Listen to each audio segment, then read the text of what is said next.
Hey guys, how you going? This is BillyEatWorld again. Thanks for stopping by. And just remember, if you like what you see, don't forget to hit that like button. Also, feel free to take a look at some of my other BF4 videos if you like. You can find them all in a playlist in the description down below. But anyway, today we're going to be taking a look at a theme loadout inspired by the Irish ERU.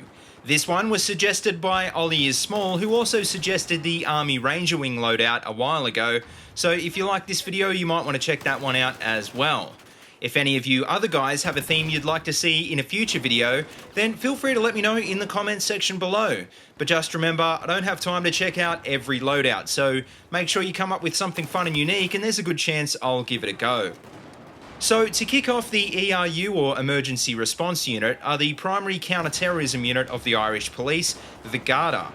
The unit was first formed in 1978, around the same time as many similar units, and since then has grown to around about 100 full-time officers.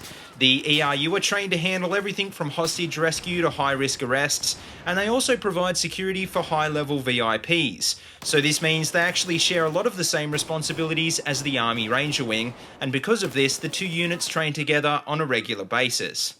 For anyone who saw my last video, well, the ERU is actually very similar to the French GIGN, but their selection process is probably even more grueling. In fact, over 95% of applicants don't make it through the process, which is only open to officers that have already served over 4 years in the Garda.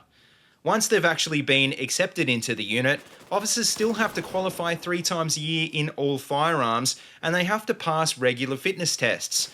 And like I said in the last video, that's because counterterrorism is such a delicate role, and it requires only the best of the best operators. Now, I should point out that the ERU aren't strictly a counter-terrorism unit, and like I said, they also handle high-risk arrests and searches.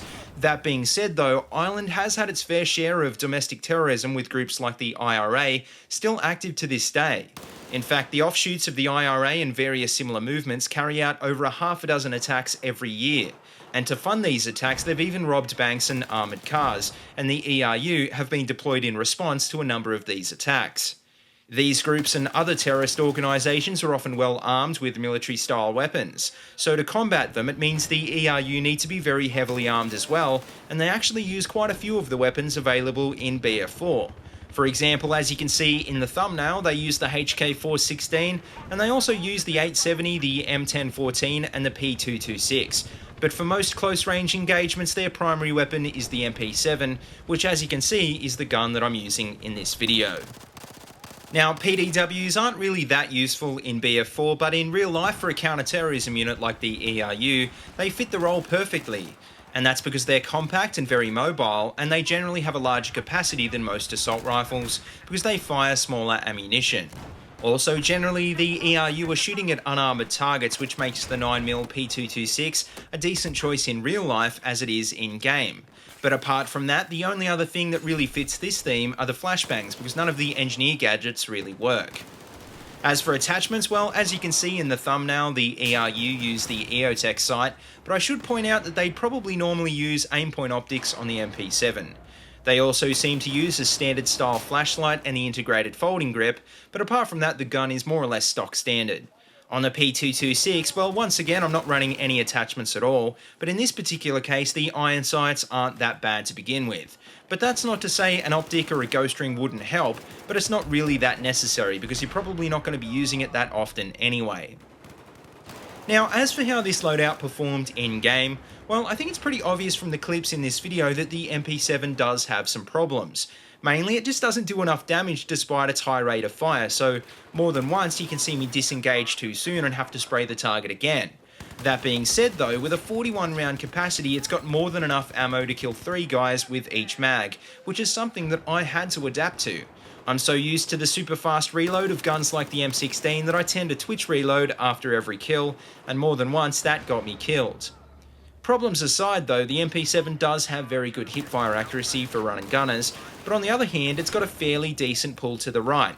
It's not hard to handle by any means, but this will waste your ammo from time to time, and it's something that you do need to get used to.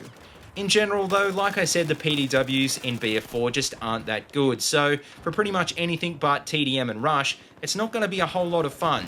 and this just highlights why military forces don't use PDWs like this, because they're really only good for CQB and that's about it. So all in all, is this loadout actually worth using? Well, probably not, but then most theme loadouts aren't. The best part about the engineer kit is the launchers, so when you take these out, you're basically running a bad assault kit which can't heal. If you really do like this theme though, then definitely give this one a go, but just don't expect it to work miracles. I mean, it's not bad, but it's definitely not close to being great, so I'd probably only recommend trying this one out if you're up for a challenge. But anyway guys, that just about wraps up this video, so let me know what you think in the comment section below, and as always, if you like what you see, don't forget to like, comment and subscribe. Also check out the links in the description below if you want to see more of my videos, or if you want to support my channel on Patreon, and until next time, see you later, and have a good one.